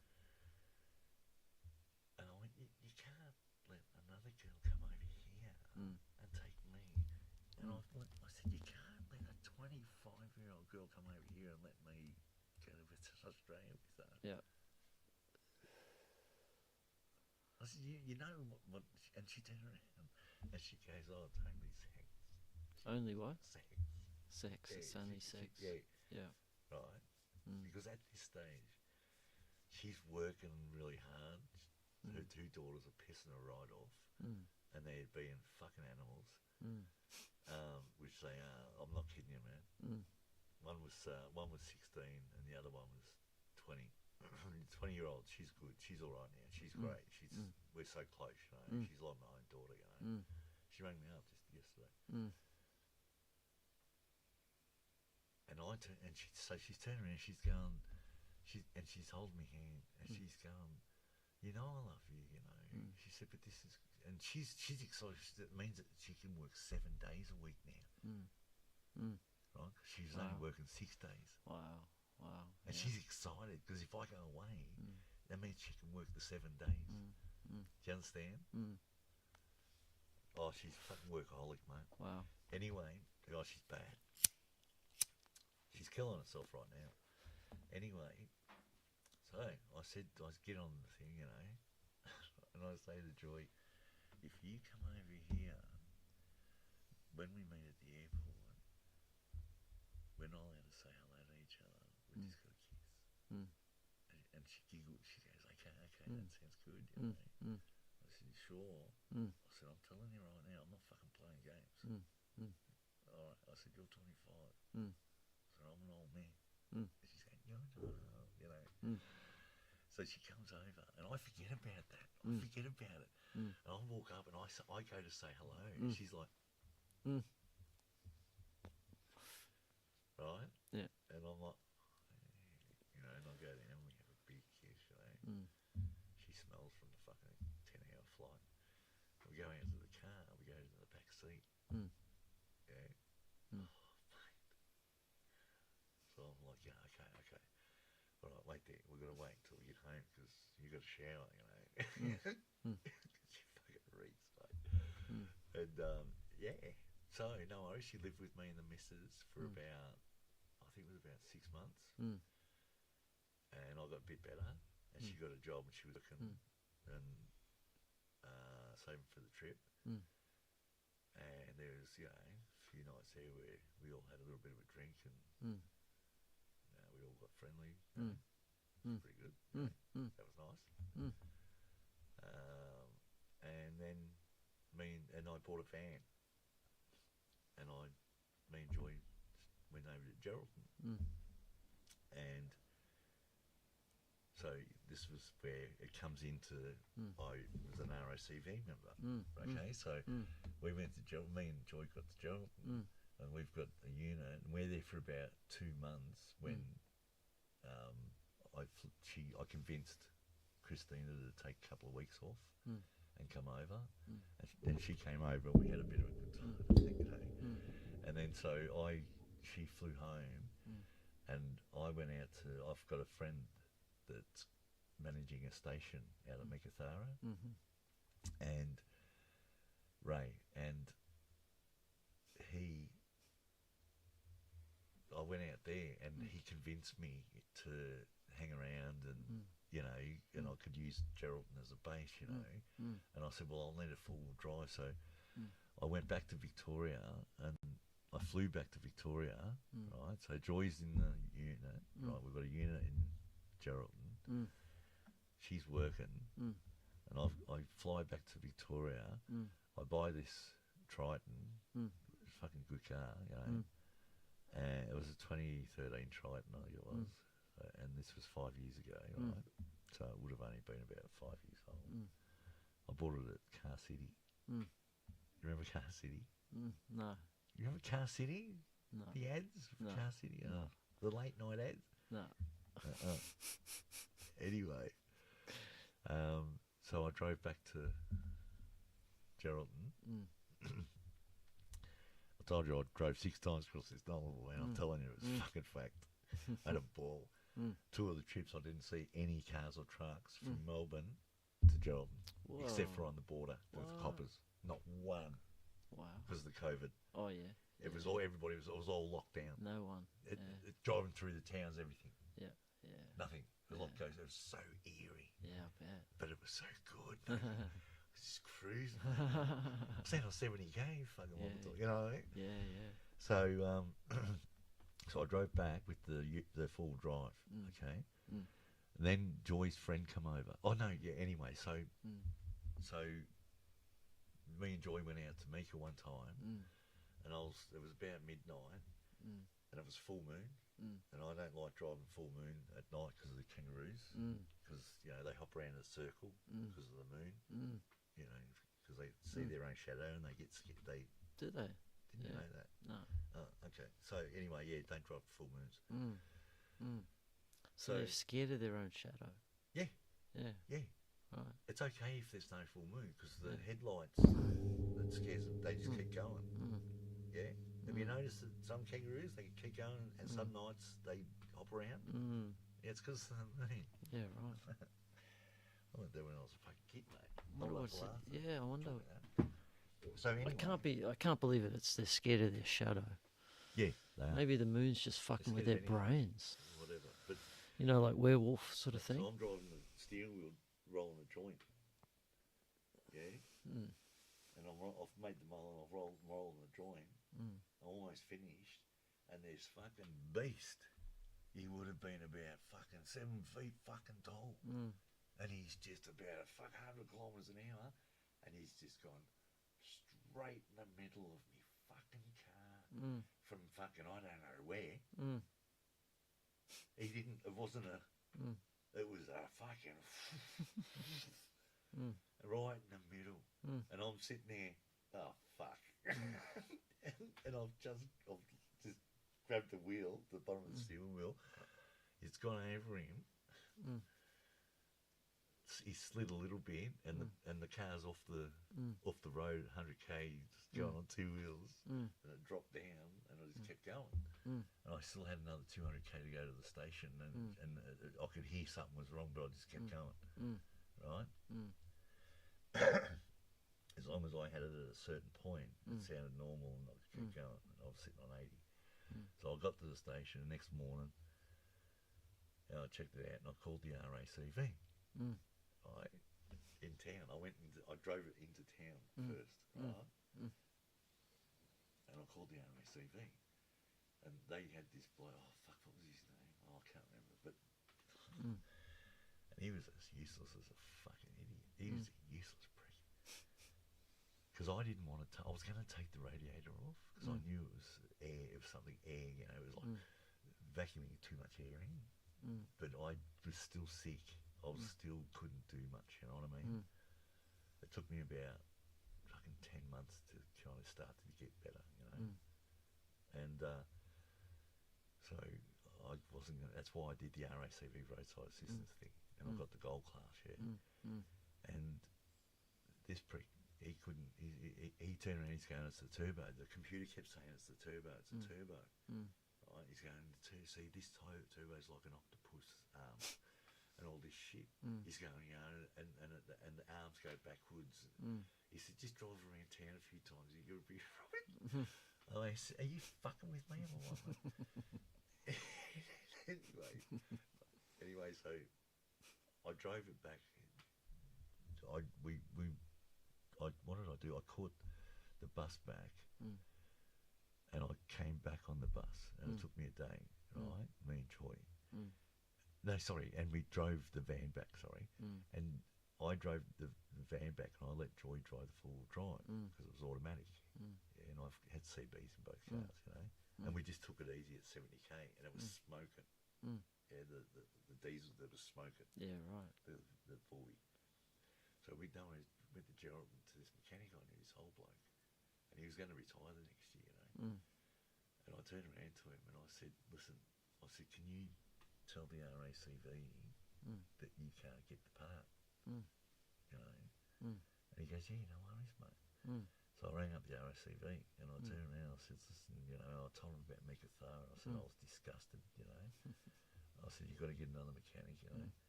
I said, but I eventually got it back to Geraldton, so I saved you a lot of money there.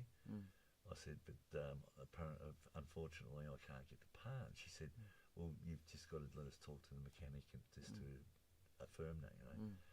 I said, yeah, no worries, he's right here. And I put him on. And she said, oh, we have to ring your shop. So he's like, yeah, no worries. And she rang the shop, you know, and he picked it up again, you know. And he's going, no, we couldn't get that part in here for at least a couple of months, you know. And so she goes, okay, and she rang me back. And she goes, okay, where would you like to take the van? I said, Melbourne. And she goes, well, you get a free flight back to Melbourne, a hotel room for 2 weeks, a rent a car, and we'll put the van on the back of a truck and take it back to Melbourne for you. Amazing. I got it back to Melbourne. I took it around the corner to my mate's place. He took the radio, what I wanted to do, he took the radiator off. And the fucking, all it was when the roof hit, it just broke the plastic intake to the turbo. Oh, right. That's all it did. So it was stopping the airflow. That's all it was doing. Wow. So I just paid $35 to replace that part. Yeah. Sweet. Fucking off I went. Yeah. And that was it. Nice. Beautiful. So I've joined the RACV again now. Yeah. You know. Yeah. And so the other day I was sitting there with the engine light, you know, and I'm like, Yeah. I might have to call on these guys soon. Yeah. Totally. And I was thinking, no, I'll fill the tank, because I was thinking, no, I'll put that stuff in. I'll fill the tank up and I'll put a whole container of injector cleaner in. And it fixed it. That's so the injectors are dirty. That's the sort of using the system to your advantage, right? Well, that's what they offer. It's the system's there to be done by that. Yeah, I think so. They offer it. Definitely. You know. My stepfather and my mum would just bought a brand new car, and it was a Range Rover.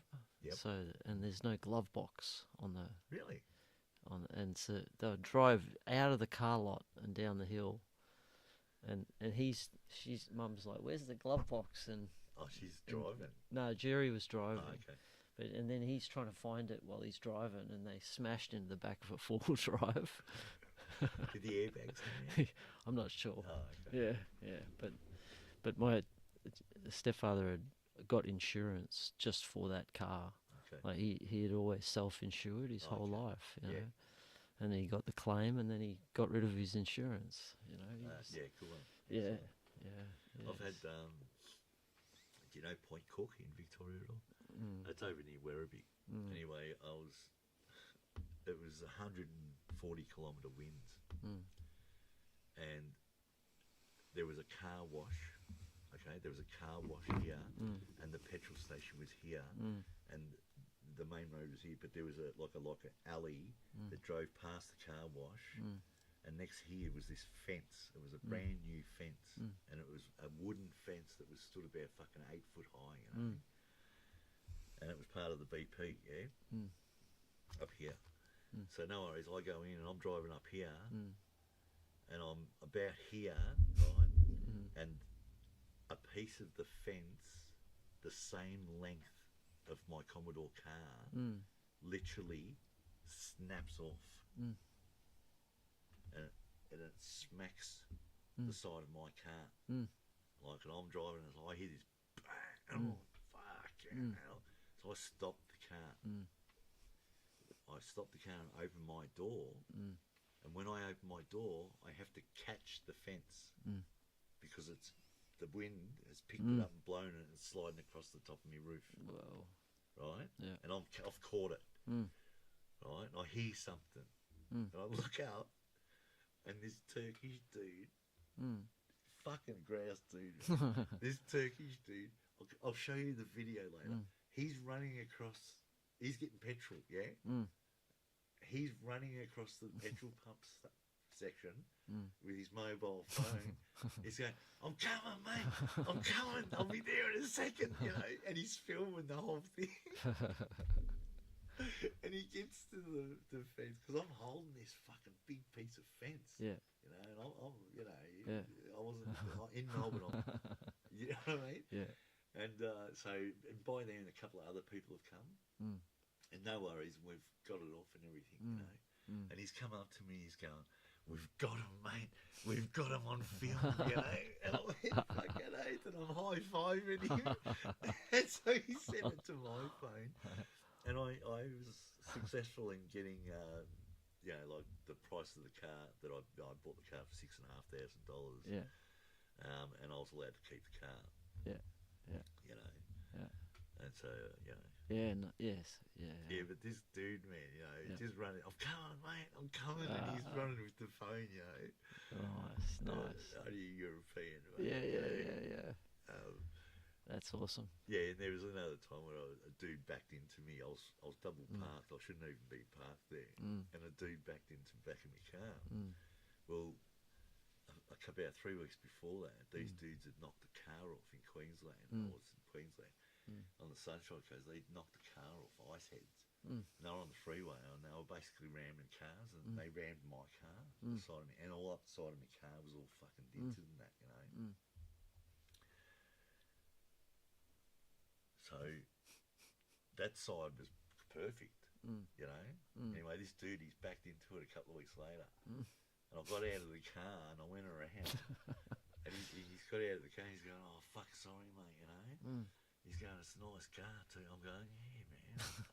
I'm going, "How much is your what is it that you've got to pay if you hit someone and you've still got to pay a certain amount before the insurance comes through? What's it called? Oh, the premium or something. I don't know. I said, "What is it?" I know what it is, but at the time I remembered, you know. I'm going, "Well, how much is your premium? You know, how much is your?" You know? And he said $700. I said, "Oh," I said, "If you give us 600, we'll just call it quits, eh?" And he's going, "Oh, do you want to do that?" And I said, "Yeah, that'll be right." You know? So he said he had to go to the ATM, so he's gone to the ATM. He's given it to me. I said, "Oh, well, no worries, mate." And I walked around my side of the car. He's going, "Oh, mate, thanks, buddy." And he's walked around and seen this side of my car, the other side of my car, you know, which just doesn't matter, you know. 600 cash, mate. Yeah. It was a beautiful day. Nice. Yeah, so.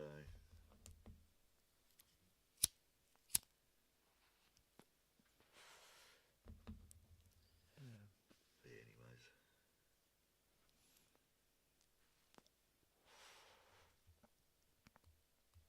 Yeah, I haven't had too many accidents over here. That's about, you know. You asked me my favourite car. Yeah. How did we didn't even get close to answering that. I don't think we did. No, it was funny, my first car was actually, my stepfather bought it for me. It was an EJ Holden. Oh, yeah. nice. Yeah. But it was, someone had, like, sort of hotted it up a bit. Ooh, yeah. Cocaine car. Yeah. So, I was never into cars. Yeah. As such. No, I wasn't that. I just got what I could. Yeah, that's it. Yeah. Some of them just happened to be good cars. Yeah. It's funny, when I talk about that, it's like I feel this, like, a form of guilt that I was given a car, you know? It's interesting. Not really. Yeah. Doesn't worry me. No, it's just, I'm wondering where that comes from. But yeah, so I got this car, but that was the accident that I had. We were driving around a football oval, in the gravel, just doing burnouts, me and my mates. Donuts and shit. And then just lost it on the corner, with too much gravel. Yeah, but it's EJ. You can't help Just losing those things. Yeah. They're just square boxes. Yeah. Oh, it's The weight amazing car. Like, just heavy. They're like tanks. right. I was driving one on Stud Road, and it was raining, and the brakes were fucked. Yeah. On mate of mine. Yeah. He used to go an hour to school up at Barmer in Victorian Country, you know, on the border. Yeah. And he saw this EJ when he was 14. He saw this EJ in the farm, and with a tree growing through it. Whoa. And he went home to his dad that night. He said, "I want that car," you know. So they went to the farmhouse, and the farmer sold it to him for $100. I said, "What? He actually sold it to you and had a tree growing?" Yeah. Had a tree going through the floor. Wow. Yeah. And his brother was an apprentice panel beater, and they spent 3 years completely rebuilding the whole thing. Whoa. It was a Nice. beautiful fucking car. Yeah, All original stuff, man. Yeah. Seat. He joined the Holden Club. Yeah. You know. Yeah. And they used to go on trips and that with the Holden Club and that. You know. Yeah. So they had all these connections. Yeah. Wow. And so I was driving. The brakes were fucked. You know. Yeah. Anyway, I had to brake, and it was peak hour, bumper to bumper. Yeah. So we were doing about like probably 10k an hour, and you'd have to brake, and I'd had to brake quick, and they locked only a couple of the brake, and it made the car do a 360, a slow motion 360 in the one lane, and never hit a car around, and there was This full 360 and stop. 360. And it never went out of the lane. Yeah, It just stayed in its space because it's a square. Because they're and they're like a tank. Yeah. They're heavy. Yeah, sure. Yeah. So it was like Classic. really slow motion. All I could do was just sit there and And you wish someone had filmed it, huh? oh, that was incredible. Yeah. That's like you look around to see if actually someone else saw that. Oh, they were looking. Yeah. There was one dude. He was there. He's like, because I'd never hit anybody. Right, totally. Yeah. It was incredible. Perfectly executed. Yeah, but I didn't execute it. I just put my foot on the brake, you know. The whole car did the whole thing. Woo. Yeah. So it wasn't hard to lose it with those cars, but because they were very heavy and So I went into a pine poles, So that was good. It was a good lesson. Did you hurt yourself? No, I was all right. Oh, one of my mates sort of flew across the back seat. We were drinking once, and we went down to the beach, and this road from the road down to the beach, it was like a snake, you know. It used to go down like that. And everybody, the dude that owned the car, he's pissed, you know. He doesn't want to lose his license. He's paranoid, you know. And there was me and 3 of my brothers and this dude, and he was in a HR Holden. So we got cold chisel fucking blaring, you know. We've been drinking all day. We just went to Frankston, scored, you know. We're back in Mornington. We're going down. Let's go down to the beach, But when we left Frankston, he's like, I don't want to drive, you know. And everybody's going, change drive, you know. I'm only 15, you know. So no worries, I jump in, you know. We drive down. We go down the beach, So we get down to this road, and it's all dirt. And they go, oh, chuck it in second gear, Shane. Chuck it in second gear. Yeah, all right, you know. Because I'm taking it, because he's going, I'll take it easy. We go. Go chuck it in third gear. It was only 3 on the tree. You know, it was 1, 2, 3, you know. And I'm going, I don't think third gear's not a good idea, you know. And they go, yeah, you can do it. I'm going, yeah, fucking I can do it, you know. So I put it down in third gear. And of course I lost it. And the car went over, and it was sitting on this, you know how you get cliffs and the trees, they grow out like that, you know. The car was sitting on the tree over the cliff. Yeah, That's where it stopped. That's where it stopped. Yeah. And for 5 minutes, all the shit, it felt like 5 minutes, all the shit was falling on the roof and everything, you know. Yeah. It was fucked. The car was fucked. The front of the car was fucked. Yeah. It was amazing the tree didn't come out. Yeah. I had to climb into the back to get out. Wow. You know. Yeah. But my brother saved the cat and a beer. So when all the shit stopped falling, because it went all quiet. When the shit stopped falling, I turned around and I went, the beer. And everybody's gone, Ian saved it. And everybody's like, yeah! And this car next to me, he's fucking nearly crying. Yeah. Classic. That was a classic. Sleaze, they called him. Yeah. So the beer was saved, and then you had to walk home with beers. Yeah. No, we went to our house and caught up with mate. Yeah. Come with a tow truck and took it away, you know. Yeah. All right, must be almost time. I don't know. I'm gonna roll up. Yeah. Thinking about having my 2:00. Yeah, I'm gonna shut it down. All right, my old man. Yeah, I've promised to teach yoga tomorrow at 8 a.m. So You can do it. You better yeah, do it. yeah, no, Did you have exactly. that oil? Got to do it. Oh yeah, cheers. No, mate. No, all right. Thank you. But that was all right though for half, wasn't it? Yeah. You'll sleep Yeah. well. It's just a No, matter of feeling waking pretty, up. feeling pretty good. Vitamin B is good. Nice. All right, now, mate. Lovely chatting.